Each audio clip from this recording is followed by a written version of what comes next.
根据行政院的统计资料，182学年度国校啊到高中的视障学生计共是有1181个人。为着保障这寡学生的学习权利，教育部就参清华大学将师大合作，把这课本配音录做有声教科书，方便这寡视障学生来读册。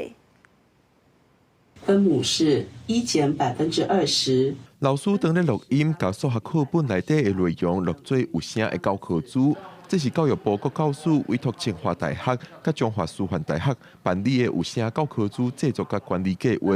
甲国小到高中阶段的教科书录做有声教科书，让视障学生会当有适合的教材通上课。国教署每学期皆会调查全国有声教科书需求的数量跟科目版本，因为教科书的内容包括文字及图片，所以会由专业团队进行前置校对、图形诠释、正式录制、数位剪辑、声音品管、拷贝发行及分装配送等程序。图片说明：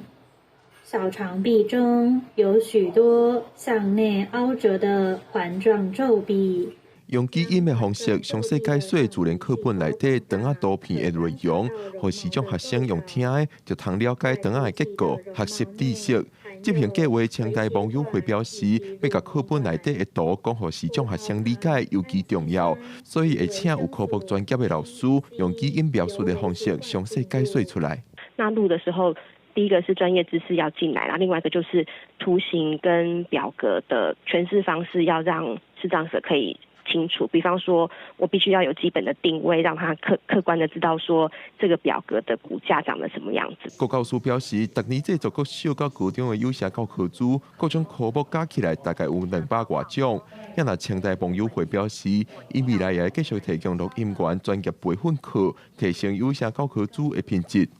记者温正顺由台北报道。